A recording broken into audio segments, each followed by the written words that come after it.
आप देख रहे हैं न्यूज इंडिया, आपके साथ मैं हूं निदा अहमद। रात के 8 बज चुके हैं। 8 बजे लेकर आते हैं हम दिन भर का हॉट टॉपिक। और आज इस हॉट टॉपिक में हम बात करने वाले हैं कि आखिर विधानसभा के चुनाव होने हैं 3 राज्यों में साल के आखिर में, तो वहां पर किसकी सरकार बनेगी। मध्य प्रदेश, राजस्थान और साथ ही साथ बात करेंगे हम यहाँ पर छत्तीसगढ़ की। जी हाँ, किसकी बनेगी सरकार, क्योंकि 2023 के आखिरी में मध्य प्रदेश, राजस्थान और छत्तीसगढ़ राज्यों में विधानसभा चुनाव होने हैं और इन राज्यों की विधानसभाओं का कार्यकाल इस साल दिसंबर और अगले साल जनवरी में खत्म हो जाएगा, जिसको देखते हुए तीनों राज्यों में सभी राजनीतिक पार्टियों में चुनावी बिगुल जो है वो बजा दिया है। राजस्थान में बीजेपी ने अपनी चुनावी टीम का ऐलान कर दिया है और एमपी और छत्तीसगढ़ में समय से पहले बीजेपी प्रत्याशियों की पहली सूची जो है वो जारी कर दी गई है। वहीं 2023 के विधानसभा चुनाव और 2024 के लोकसभा चुनाव से पहले कांग्रेस में बड़े संगठन फेरबदल किए गए हैं। रणदीप सुरजेवाला को मध्य प्रदेश का प्रभारी महासचिव बनाया गया है। आज हम एक एक करके तीनों राज्यों के चुनावी समीकरणों को समझेंगे और इन तीनों राज्यों में कौन सी पार्टी इस बार बाजी मार सकती है और कौन सी पार्टी दोबारा सरकार बना करके इतिहास रचेगी, इन सभी सवालों पर आज हम चर्चा करेंगे।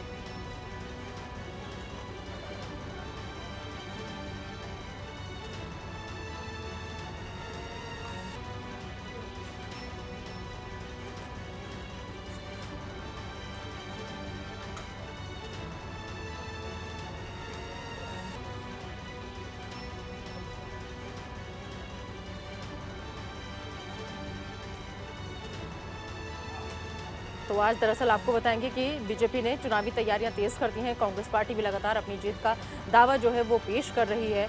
तो ऐसे में समझने की कोशिश यही करेंगे कि एक तरफ तो जहां बीजेपी तैयारियां तेज करी, वहीं कांग्रेस संगठन में लगातार फेरबदल जो है वो कर रही है। अब मध्य प्रदेश में कौन 2023 का सिकंदर होगा, इसका सवाल का जवाब भी समझने की कोशिश करेंगे। साथ ही साथ 2018 में क्या समीकरण रहे थे, तमाम पार्टियों के वो आपको समझाने की यहाँ पर हम कोशिश करेंगे। राजस्थान में कौन तुरुप का इक्का साबित होगा, ये भी आपको बताएंगे। राजस्थान में किस पार्टी का जादू चलेगा, इस सवाल का जवाब भी जानने की कोशिश हम यहाँ पर करेंगे।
तो सवाल यही कि आखिर तीनों राज्यों में चुनाव होने वाले हैं, तो वहां पर किसकी सरकार बनेगी। चर्चा करने के लिए हमारे साथ मेहमानों का बड़ा पैनल जुड़ चुका है।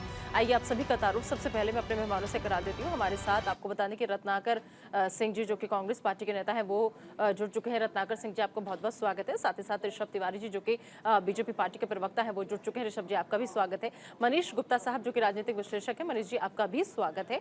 और के शर्मा साहब, जो कि राजनीतिक विश्लेषक हैं, वो भी हमारे साथ जुड़ चुके हैं। तो सबसे पहले देखिए, क्योंकि हम बात यहाँ पर तीनों राज्यों की कर रहे हैं, तो हम समझना चाहेंगे राजस्थान की हम पहले बात कर लेते हैं। यहाँ पर तो कांग्रेस पार्टी से समझ लेते हैं कि सर चुनाव बेहद नजदीक है, लेकिन अभी जो वक्त है कांग्रेस पार्टी वो संगठन में ही फेरबदल में दे रही है। ऐसे में चुनाव की तैयारियां कैसे कर पाएंगे आप लोग? देखिए निधा जी, सबसे पहले तो मैं ये कहना चाहूँगा कि राजस्थान में चुनाव जो हम लड़ने जा रहे हैं वो अपने कामों के आधार पर लड़ने जा रहे हैं। संगठन की चीज़ें हैं जो वो हम व्यवस्थित कर लेंगे, उसमें कोई चुनाव आते होते सारी चीज़ें जो है अपने सुचारू रूप से वो सारी चीज़ें चलने लगेंगी। लेकिन कहीं ना कहीं मैं आपको बताना चाहता हूँ कि कांग्रेस पार्टी राजस्थान में सेवा ही कर्म और सेवा ही धर्म के मूल मंत्र पे काम कर रही है और वहाँ पे लोगों को जो है जो जनहित में लोकप्रिय सरकार जो है देने का काम कर रही है। मैं आपको कुछ चीजें बता देना चाहता हूं जिससे आप समझ जाएंगे कि कितनी लोकप्रियता वहां पे राजस्थान की गहलोत सरकार की है। देखिए, हमने वहां पे महंगाई में भी राहत देने का काम किया है जिसमें 76 लाख परिवारों को 500 रुपये में सिलेंडर देने का काम किया है। हमने महिलाओं को भी सुविधा देने का काम किया है। रोडवेज बसों में 50% छूट देने का काम किया है। हमने किसानों का ऋण भी माफ करने का काम किया है। हमने लगभग 21 लाख किसानों के 15,500 करोड़ ऋण तक माफ किए हैं। तो कहीं ना कहीं किसान हो, महिला हो या फिर युवाओं को भी 3 लाख रोजगार देने के का काम हमने राजस्थान में किया है। तो कहीं ना कहीं ये सारी चीजें राजस्थान में वहाँ की जनता देख रही है और ये समझ रही है कि राजस्थान में फिर से एक बार जो है कांग्रेस की सरकार को चुनने की वह कवायद करेगी, क्योंकि लोकप्रियता और काम करने के मामले में आज भी राजस्थान जो है बहुत आगे है। भारतीय जनता पार्टी की सरकार जहां तक भ्रष्टाचार में लिप्त है, यहाँ पे आप देख सकती हैं कि चाहे कर्नाटक में भ्रष्टाचार में। ठीक है सर, और जानेंगे राजस्थान को। एक रिएक्शन सारे गेस्ट से ले लेते हैं, फिर आएंगे आपके पास। ऋषभ तिवारी जी, बीजेपी अपने आप को कहाँ देख रही है? क्योंकि बीजेपी ने भी लगातार चुनावी तैयारियों में अब तेजी आ चुकी है बीजेपी की, लेकिन राजस्थान पे खास फोकस करें तो वहां पर आप फिलहाल अपने आप को कहाँ देख रहे हैं? क्योंकि मौजूदा वक्त में कांग्रेस की सरकार है। निदा जी, सबसे पहले धन्यवाद न्यूज़ इंडिया का, जिन्होंने चर्चा के लिए आमंत्रित किया। भारतीय जनता पार्टी राजस्थान में कमबैक होगी और पूर्ण बहुमत के साथ कमबैक होगी।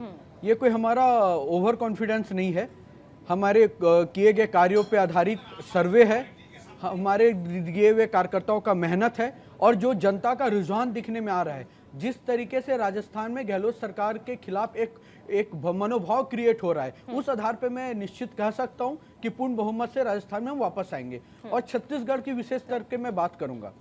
झारखंड से सटा हुआ राज्य है छत्तीसगढ़।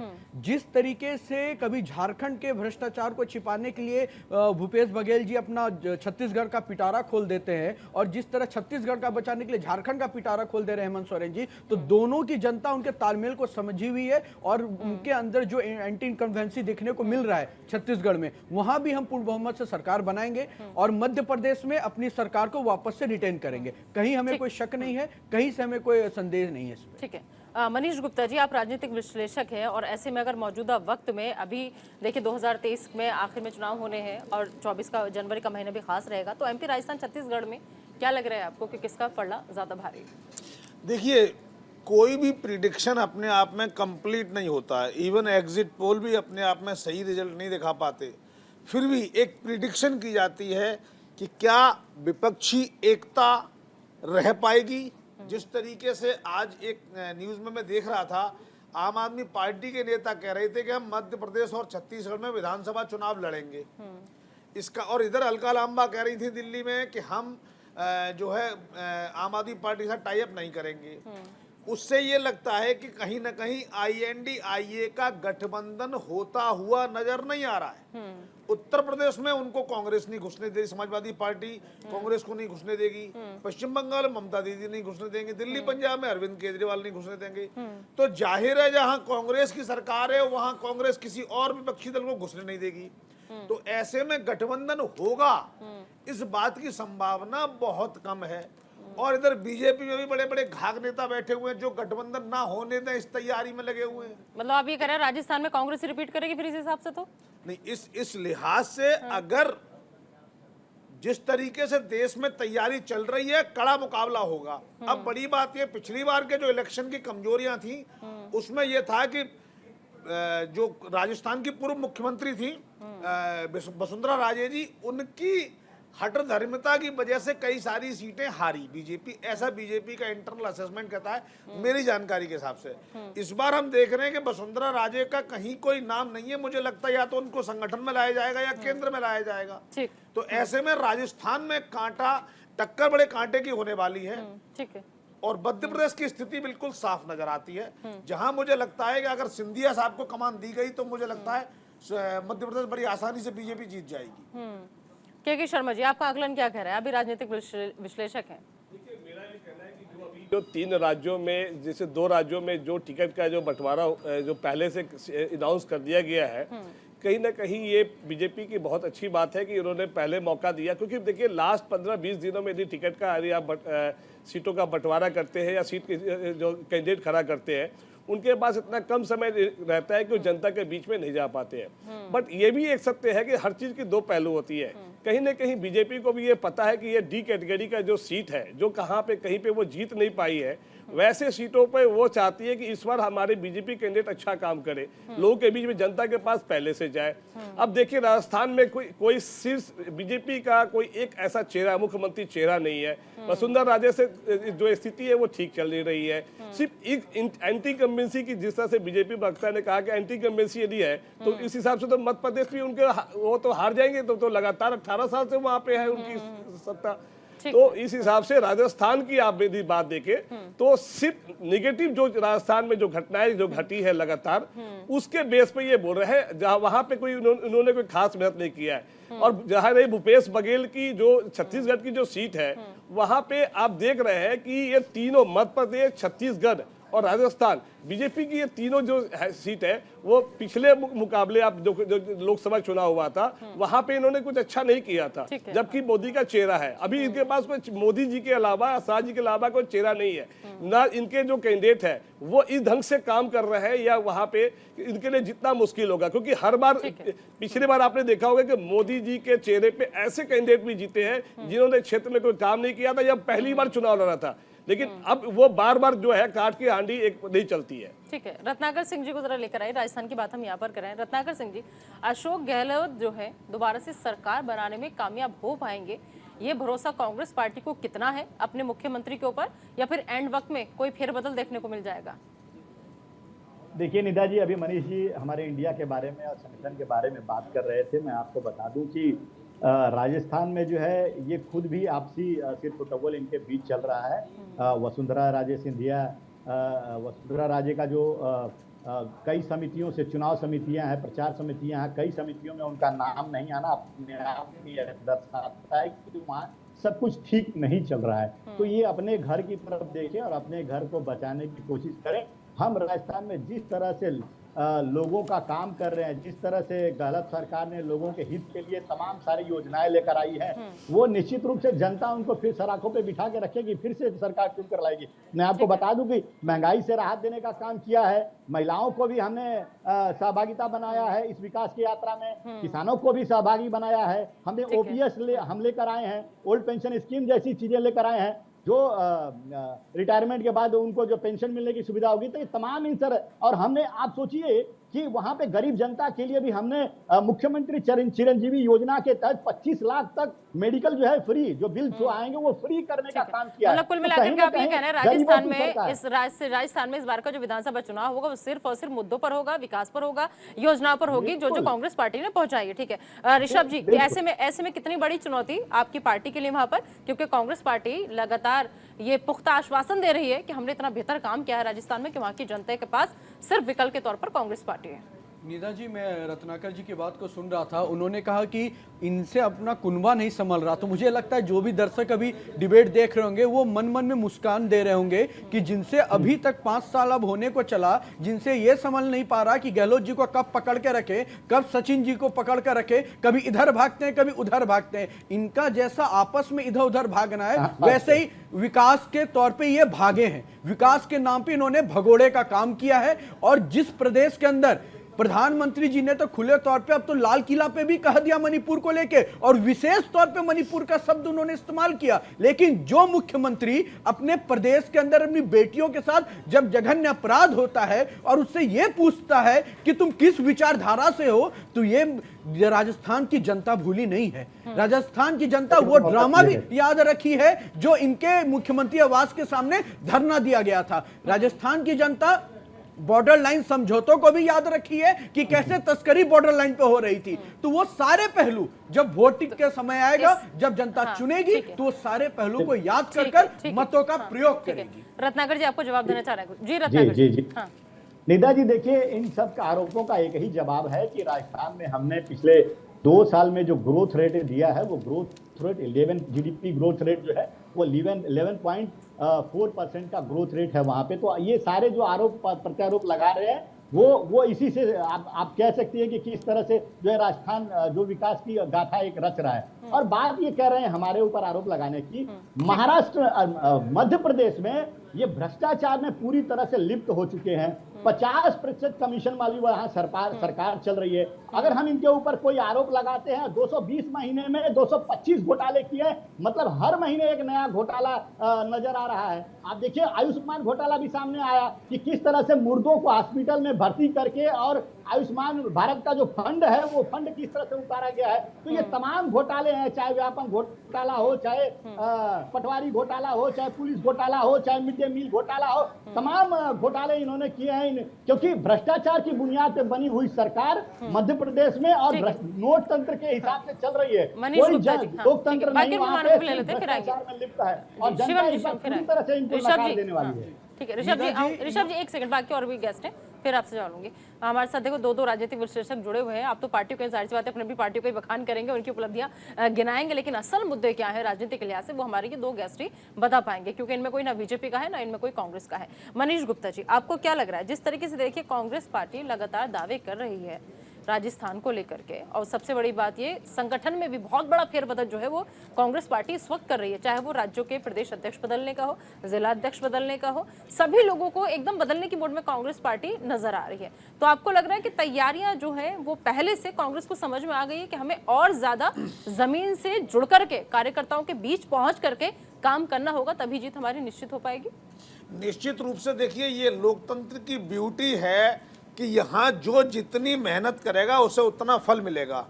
अगर आज कांग्रेस मेहनत करती दिख रही है तो इसके अच्छे परिणाम कांग्रेस को, न केवल कांग्रेस को मिलेंगे बल्कि देश को मिलेंगे, क्योंकि मजबूत विपक्ष होना भी देश के लिए जरूरी है, बहुत जरूरी है। अगर हम इस समय मीडिया और सोशल मीडिया पे देखें तो निश्चित रूप से कांग्रेस की मेहनत नजर आ रही है। कांग्रेस के सपोर्टेड, कांग्रेस के फंडेड जो YouTube channel, social media, Facebook channel, ये सब नजर आ रहे हैं, ग्रुप्स नजर आ रहे हैं, वहां मेहनत हो रही है।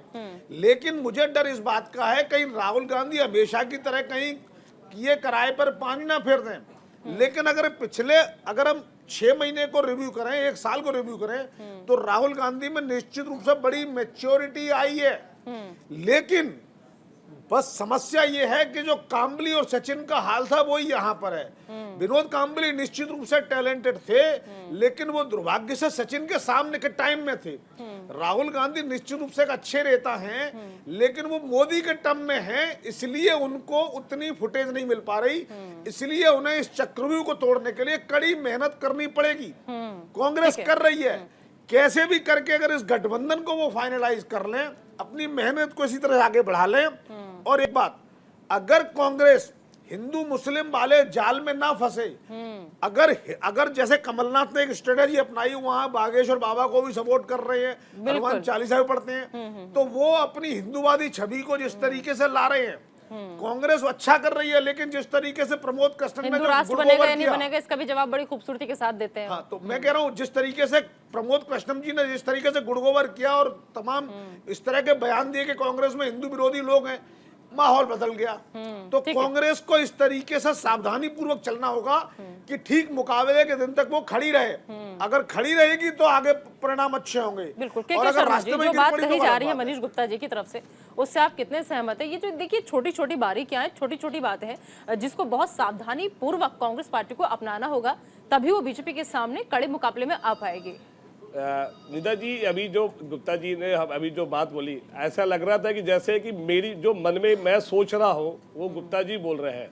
जो विनोद काम्बली और जो सचिन की जो बात उन्होंने जो उदाहरण दिया, इससे बढ़िया उदाहरण नहीं सकता। अब दो पार्टी के तो विचार नहीं मिल सकते, लेकिन दो राजनीतिक विश्लेषक के विचार ये इन्होंने बहुत सही बात बोली कि 2018 के बाद जो है वो काफी मैच्योर हो गए हैं राहुल गांधी जी, और काफी अच्छा काम कर रहे हैं। यहाँ तक कि जो 2 चुनाव जो जीता गया है वो मोदी के नाम और अमित शाह के मेहनत के नाम पे बहुत ऐसे नेता बने हैं। पर जितना मोदी जी और शाह जी जितना मेहनत कर रहे हैं, उनके पार्टी के बाकी नेता उतना अच्छा काम नहीं कर रहे हैं। ये बात उनको भी पता है, और उनके चेहरे पे बार बार वो कितनी बार जिता सकते हैं। देश आज जो चुनाव से पहले जो इकोनॉमी की जो बंटाधार हो रखी है देश की, उसमें एक नया चुनाव जो देश में इस चुनाव से इकोनॉमी पे और ज्यादा असर पड़ेगा। आप देखिए, चाहे तेल हो, आप 12.5% जो तेल है वो आयात होती है अमेरिका से, यूक्रेन से, सऊदी अरब से और दूसरे कंट्री से, लेकिन अकेला रसिया से आज भी डिपेंडेंट जो कंट्री है वो 12.5% जो 13% है वो रसिया पे डिपेंडेंट है। तो देख तेल, आप चाहे मसाले का देख लो 13%, पेय पदार्थ में 10% जो बढ़ावा हुआ है। आप जो डॉलर की जो रेट देख लीजिए 83.15 रहा है। आप जो रुपया के डॉलर का मुकाबले रुपया की जो भाव है बहुत नीचे गई है। आप चाहे देख लो 1575 किसान जो है पर दिन के हिसाब से जो उनकी जो सुसाइड किए हैं किसान पे जो बुरा हाल है, उसको भी जनता ये जो है कहीं ना कहीं वो माफ नहीं करेगी, क्योंकि देश। लेकिन लास्ट मोमेंट पे आते आते जब चुनाव आते हैं ना, तो हमारी जनता की एक जो सबसे बड़ी खूबी भी है कि एक वोट से हरा भी सकती है और एक वोट से जिता भी सकती है, लेकिन इस जनता की खूबी ये भी बहुत जल्दी बहुत कुछ भूल भी जाती है। देखिए मनीष गुप्ता जी ने बहुत बड़ी बात बोला कि एक जो बात, आप हमारे साथ बने रहिए सर, मैं आपकी हाँ ठीक है कीजिए, कंप्लीट कीजिए। जो बात बोली उन्होंने ये बात की, जिस तरह से ये जो चुनाव है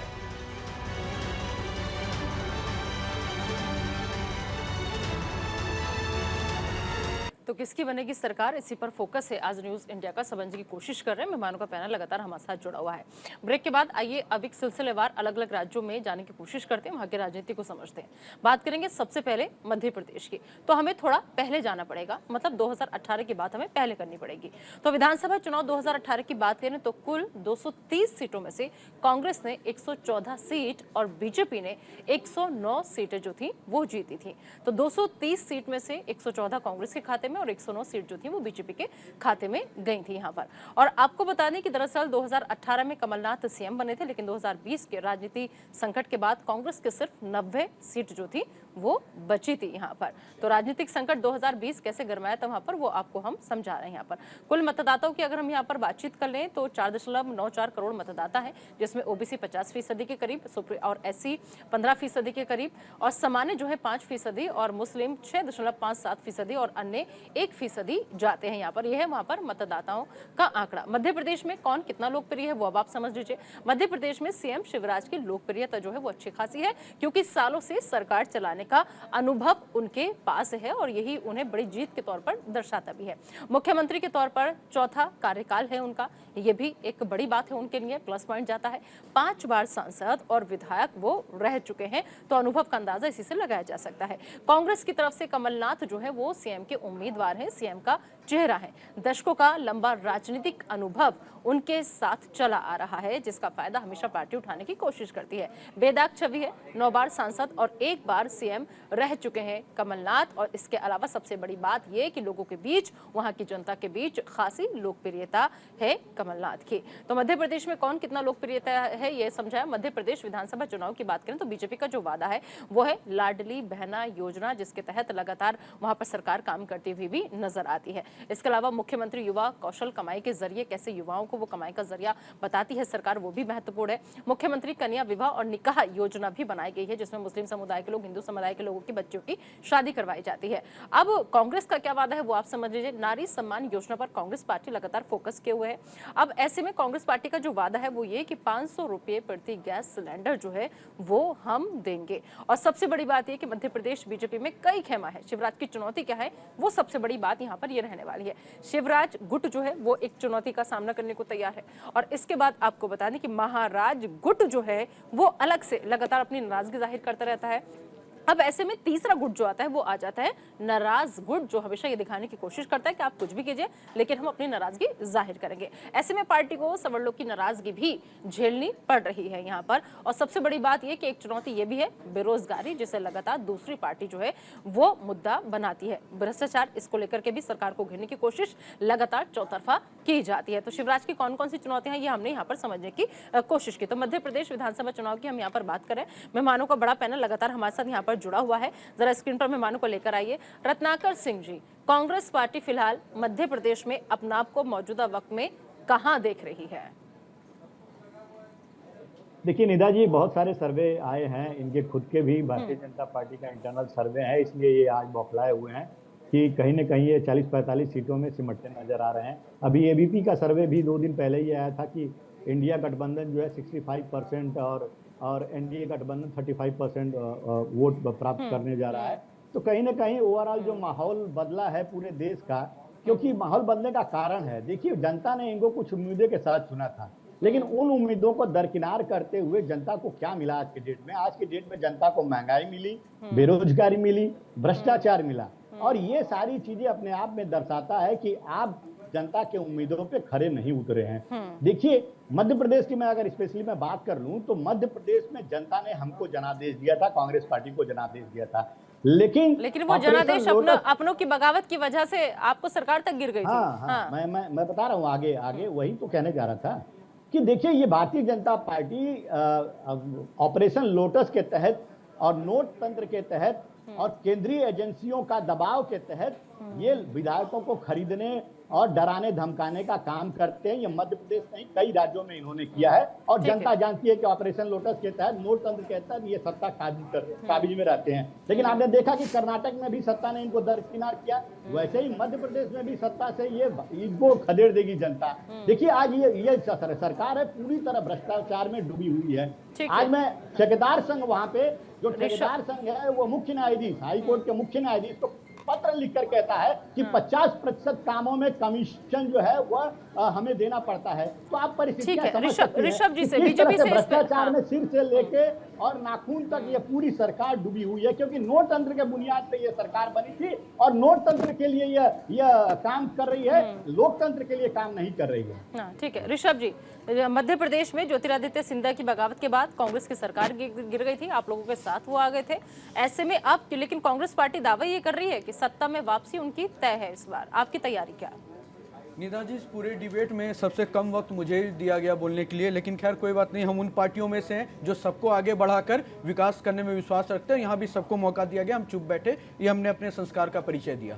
दूसरी बात मैं आपको बता रहा हूँ, अपने ब्रेक से पहले एक बात कही थी कि पार्टियों के विचार मिले या ना मिले, लेकिन दो राजनीति विशेषज्ञ के विचार मिल रहे हैं। पार्टियों के भी विचार मिलते थे निधा जी, जब हम विपक्ष में थे और कांग्रेस सत्ता में थी, और जब देश की कोई बात आती थी तो हम सरकार के साथ खड़े दिखते थे। लेकिन आज जो कांग्रेस पार्टी सत्ता से दूर है और इस कदर बौखलाई हुई है सत्ता के लिए कि जब बात देश की आती है तो वो देश तक का विरोध कर देते हैं केवल मोदी विरोध में। तो ये विषय चाहे राजस्थान हो, चाहे छत्तीसगढ़ हो, चाहे मध्य प्रदेश हो, चाहे एक लोकल म्युनिसिपल कॉर्पोरेशन का इलेक्शन हो, ये एक पार्टी की नीतियों को दर्शाता है। तो ये नीतियां जनता समझ रही होगी। और दूसरी बात, आपने गरीबों की बात कही, अंत्योदय मूल मंत्र को दर्शाना, सरेआम प्रधानमंत्री जी ने कहा था 13.5 करोड़ लोग के आसपास गरीबी रेखा से बाहर आए हैं, जो हमारी अंत्योदय नीतियों को दर्शाता है।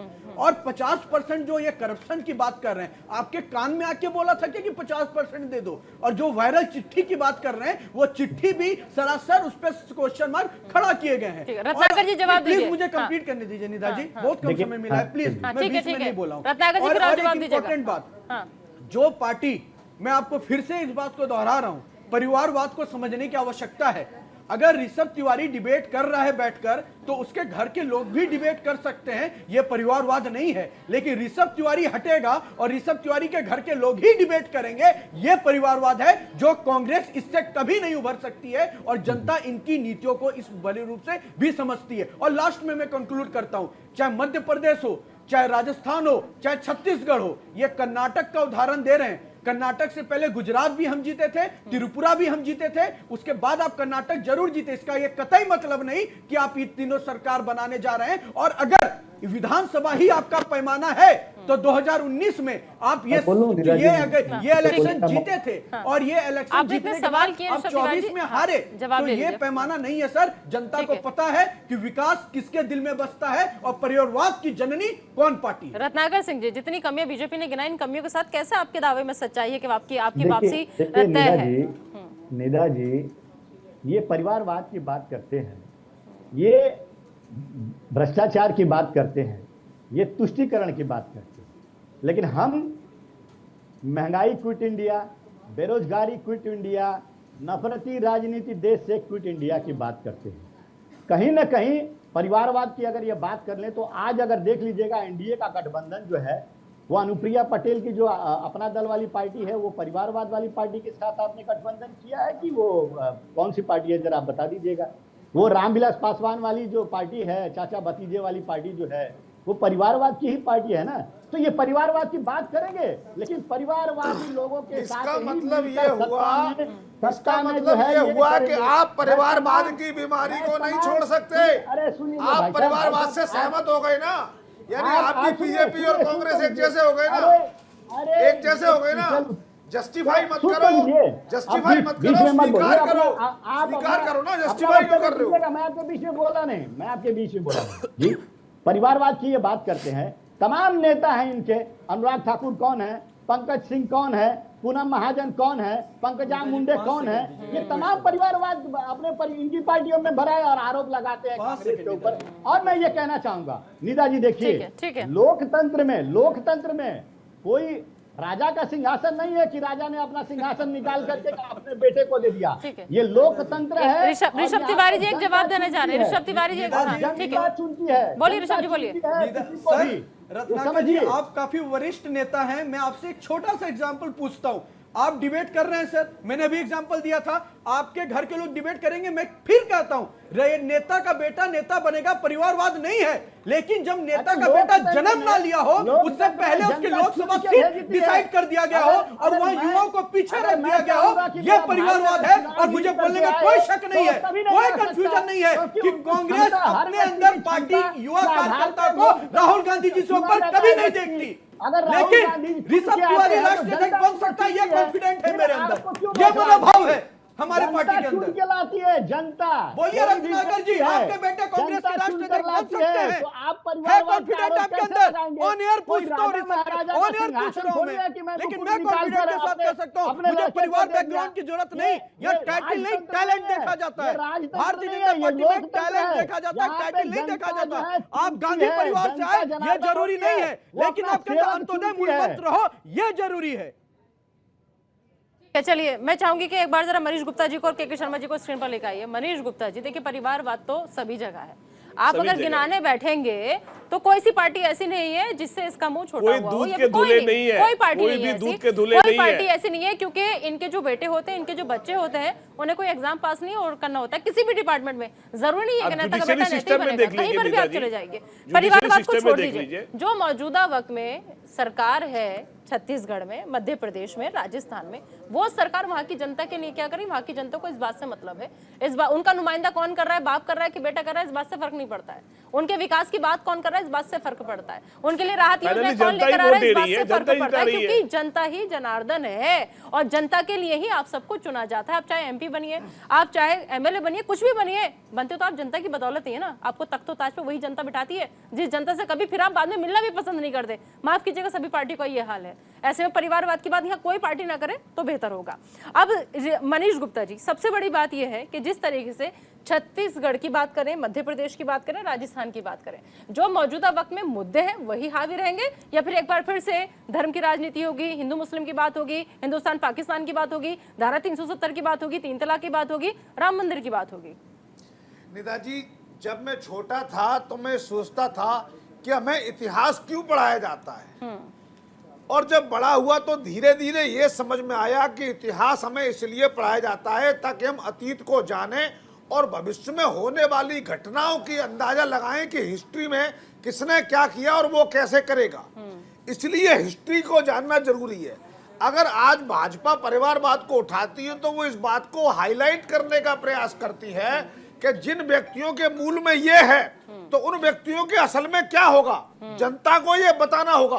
देखिए, जनता को सब जगह बेटरमेंट चाहिए, विकास चाहिए, लेकिन विकास करेगा कौन? जब ये प्रश्न उठता है तो देखा जाता है कि कौन जो व्यक्ति करप्ट है, जिसकी हिस्ट्री खराब है, क्या उस पर भरोसा करें।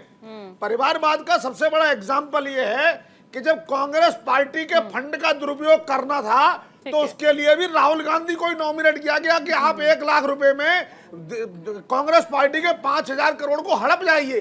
अगर इस तरह का परिवारवाद जनता की नजर में आता है तो जाहिर है जनता को वोट देने से पहले सोचना होता है। तो ये इसलिए परिवारवाद का मुद्दा उठाया जा रहा है। बाकी निश्चित रूप से इस देश में सिर्फ और सिर्फ विकास का मुद्दा होना चाहिए, लेकिन निदाजी बहुत दुर्भाग्य से कहना पड़ता है इस देश में सभी राजनीतिक पार्टियां सिर्फ जाति पर चुनाव लड़ती हैं और धर्म पर चुनाव लड़ती हैं। कोई पार्टी, देखिए, एक गुंडा नोएडा में गुंडागर्दी करता है, पुलिस पकड़ लेती है, थोड़े दिनों में उसके जाति के लोग इकट्ठे हो जाते हैं, मामला बदल जाता है। इस देश में हर टिकट जाति के हिसाब से तय होती है, मंत्री जाति के हिसाब से तय होते हैं, चाहे वो मध्य प्रदेश हो, उत्तर आज हम प्रदेश इस हो, बिहार, कंडीशन बंगाल, में कुछ जीने भी को हो। मजबूर हैं जहां पर सिर्फ धर्मों की को ही बांट लेकर के नहीं बांटा जाता है, बल्कि धर्मों के अंदर भी जातियों को लेकर के हमें बांट दिया गया है, कई फिरकों में हमें तब्दील कर दिया गया है, अलग अलग कैटेगरी हमारे डिसाइड कर दी गई है। चलिए अगले राज्य की तरफ हम बढ़ते हैं। राजस्थान की बात हो गई, यहाँ पर मध्य प्रदेश की बात हो गई, छत्तीसगढ़ को भी हम समझ जी जी आप ही के पास आऊंगे इसके बाद। तो छत्तीसगढ़ विधानसभा चुनाव की बात करें तो फिर से पीछे जाएंगे, 2018 का रिजल्ट पहले हम जानने की कोशिश करेंगे। यहाँ पर आपको बता दें कि जो कांग्रेस पार्टी के हिस्से में 68 सीटें आई थी, वोट प्रतिशत रहा था 43.04%। बीजेपी के खाते में महज 15 सीट और वोट प्रतिशत जो रहा था वो रहा था 32.97%। अब विधानसभा चुनाव की मौजूदा स्थिति क्या है वो आप समझे। कांग्रेस 71 और बीजेपी 14, यानी 71 और 14 का ये आंकड़ा जो है वो फासला है इन लोगों के इस आंकड़े में। और वहीं अगर जातीय समीकरण की बात करें छत्तीसगढ़ में तो 32% अनुसूचित जनजाति है यहाँ पर, मतलब कि करीब 13% जो है वो अनुसूचित जाति है यहाँ पर, और जातियां बहुत बड़ा फैक्टर बनकर साबित होती हैं चुनाव में। प्रदेश में करीब 47% ओबीसी वर्ग के लोग जो हैं वो यहाँ पर रहते हैं। इसके अलावा विधानसभा सीटें जो है छत्तीसगढ़ में वो 90 है ये आंकड़ा। अब इनमें सामान्य सीट की हम बात करें तो 51 वो आंकड़ा है सामान्य सीटों का। आरक्षित सीट जो है यहाँ पर उसका आंकड़ा जाता है 39, एक कम 40, और 29 एसटी के खाते में है, और 10 जो है सीटें ऐसी हैं जो एससी वर्ग के लिए रिजर्व रखी गई हैं। अब छत्तीसगढ़ में चुनावी मुद्दा क्या है वो आप समझ लीजिए। ट्राइबल इलाकों में धर्मांतरण का मुद्दा सबसे बड़ा मुद्दा है। आरक्षण का मुद्दा जो है उससे सरकार लगातार जूझ रही है क्योंकि कई आरोप सरकार के ऊपर लगे हैं। बेरोजगारी को विपक्षी पार्टी जो है वो लगातार उठा रही है। महंगाई की बात इस राज्य में जमकर हो रही है, साथ ही साथ कानून व्यवस्था की बात लेकर के, कानून व्यवस्था को लेकर के सरकार को घेरा जा रहा है। इसके अलावा भ्रष्टाचार भी एक सबसे बड़ा मुद्दा जो है वो आने वाले समय में रहेगा। मेहमान लगातार हमारे साथ यहाँ पर जुड़े हुए हैं और चलिए मेहमानों से हम बात कर लेते हैं, समझने की कोशिश कर लेते हैं कि जैसे 2 राज्यों पर हमने बात की। अब अगर हम बात करें यहाँ पर तो मैं चाहूंगी जरा कांग्रेस पार्टी के आप गेस्ट को एक बार स्क्रीन पर लेकर आइए, और रत्नाकर जी का फ्रेम चलिए शायद चला गया है, तो मैं चाहूंगी कि हमारे साथ इस वक्त बीजेपी से ऋषभ जी मौजूद हैं यहाँ पर। ऋषभ जी, यहाँ पर मौजूदा स्थिति कैसे आप अपने आप को देख रहे हैं? निधा जी, मैं बिल्कुल इस पे बता रहा हूँ, लेकिन अभी आपने एक अच्छा डिस्कशन किया कि कोई भी पार्टी परिवारवाद से अछूती नहीं है और जनता को इससे फर्क नहीं पड़ता। मेरा मानना है कि थोड़ा सा यहाँ से मैं आपसे अलग राय रखता हूँ, फर्क पड़ता है निधा जी, क्योंकि जब बात परिवारवाद की आती है तो कुछ पार्टियों को देखा गया है जो अपने परिवार से ऊपर उठकर नहीं सोच सकती। फॉर एन एग्जांपल, अभी नेहरू जी के लिए मेमोरियल जो पूरे प्रधानमंत्री संग्रहालय बनाया गया, पूरे कांग्रेस को आपत्ति हुई क्योंकि उनके लिए प्रधानमंत्री सब मैटर नहीं करता, उनके परिवार से परिवार मंत्री कौन है केवल ये मैटर करता है। और जब आप एक परिवार से ऊपर उठकर ऋषभ जी फर्क क्यों नहीं पड़ता? मैंने क्या कहा था? फर्क दरअसल ऋषभ जी, माफ करना, मैं आपको अपने बीच में रोक रही हूँ, उसके बाद अपनी बात पूरी कीजिएगा। फर्क सर इसलिए नहीं पड़ता जब अमित शाह के बेटे जय शाह को भी बीसीसीआई में बहुत महत्वपूर्ण पद मिल जाता है सर, बिना किसी परीक्षा के, बिना किसी टेस्ट के, बिना किसी इंटरव्यू के, इसलिए फर्क नहीं पड़ता। आप मानिए इस बात को, आप मानिए इस बात को। नहीं मानना पड़ेगा सर, मानना पड़ेगा। मैंने इस के परिवार की बात कोई नहीं करेगा, परिवारवाद की बात कोई नहीं करेगा सर, फर्क नहीं पड़ता। थोड़ा सा मैं आपको बता रहा हूँ, बताइए। बीसीसीआई में वोटिंग होती है, स्टेट प्रेसिडेंट और उसके पैनल वोट करते हैं और वोटिंग के आधार कितने वोट मिले थे जैसा के आधार पे होता है। आप बेशक पता कर सकती है, ऑन टेलीविजन में बोलता हूँ, बीसीसीआई के पैनल पे वोटिंग होती है। मैं पहले कह रही हूँ सर, अगर हम जाएंगे तो बहुत लंबी फहरिस्त है, सब पार्टियों की है, सब पार्टियों की है। परिवारवाद मुद्दा है ही नहीं मेरी आज की डिबेट का। मैंने इसलिए कहा परिवारवाद पे कोई बात नहीं करेगा, कोई बात नहीं करेगा। आपने मध्य प्रदेश का, वहाँ के मुद्दों पर आइए ना सर, राजस्थान का, तो वहाँ मुद्दा है परिवारवाद। मुद्दों पर आइए, विकास में अड़ंगा है परिवारवाद। ये तो वही हो गई, भ्रष्टाचार की जननी है परिवारवाद। आप वोट ऐसे मांगेंगे अगर उनके परिवार से कोई आएगा तो आप वोट मत दीजिएगा, आप काम पे वोट मांगेंगे ना। वही बोल रहे हैं। अरे सर, आप काम पे वोट मांगेंगे, आप विकास पे वोट मांगेंगे, आप वहाँ की जनता के मुद्दों पे वोट मांगेंगे ना। आप व्यक्तिगत क्यों चिढ़ जा रही हैं? व्यक्तिगत नहीं, आप ऐसी बात बोल रहे हैं परिवारवाद आपका पार्टी, या तो पहले पहले गंगा जल से खुद नहाइए, खुद स्वच्छ हो जाइए, फिर दूसरों का लक्ष्य लगाइए। मेरा जो मुद्दा उस पे वापस आइए। मैं मुद्दा पे बता रहा हूँ निधा जी, अगर चुनाव आप विकास पे बात करिए ना, परिवारवाद पे क्यों बात कर रहे हैं? परिवारवाद परिवारवाद बोल पड़ेगा, तुम बात क्यों नहीं करेंगे? मैं इसलिए डिस्कशन को कह रहा था क्योंकि जब हम मध्य प्रदेश की बात करते हैं और जब राजस्थान भ्रष्टाचार की बात करें, मध्य प्रदेश से भ्रष्टाचार राजस्थान में सबसे ज्यादा बलात्कार हो रहे हैं, बलात्कार तो उसी पे बात नहीं करेगा। जिसका भ्रष्टाचार है, जिसका भ्रष्टाचार है, सरकार परिवारवाद ना ले के कारण तो विकास गलत है। को खोया है। वहाँ पे और ये बलात्कार काला सच है मुख्यमंत्री देश का। नहीं कर रहा है। काला वहाँ पे सच कोई- है कि वहाँ पे गांधी कोई- परिवार ऐसा किसी क्या भी बात राज्य नहीं में कर नहीं रहा है कर बलात्कार। मुद्दों पर भारी पड़ता है क्या किसी राज्य के? लोग कर रहे हैं एक सेकंड, ठीक है, उस पे एक्शन ना ले मनीष तो गुप्ता बात जी, है। क्या परिवारवाद हकीकत में उस राज्य के मुद्दों पर असर डालता है क्या? देखिए मैं ये नीरज जी जनता बड़ी समझदार होती है।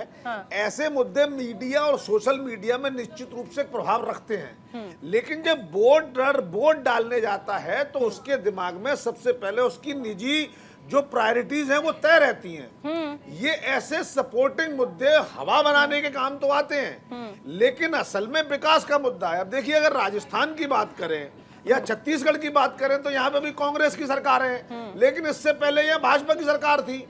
जब भाजपा की सरकार थी तो ये फैक्टर ना आया गया कि भाई ये एंटी इनकम्बेंसी वहाँ की बलात्कार की बात कर रहे हैं, बट उनको न्यू में बात नहीं नजर आ रहा है। एक मिनट रुक लीजिए। अब यहाँ इस बार मणिपुर अगर में हम नहीं आ बात रहा है करें इनको। तो यहाँ भी सेम एंटी इनकम्बेंसी रहेगी। मानो अशोक गहलोत जी ने पूरा टर्म सचिन पायलट को लड़ने हराने में निकाल दिया है ना। उन्होंने वो भी किया जिसके लिए बाद में कांग्रेस से क्षमता मिल गया। उन्होंने तय कर लिया कि मैं कांग्रेस अध्यक्ष नहीं बनूंगा, मैं राजस्थान का मुख्यमंत्री पद नहीं छोड़ूंगा।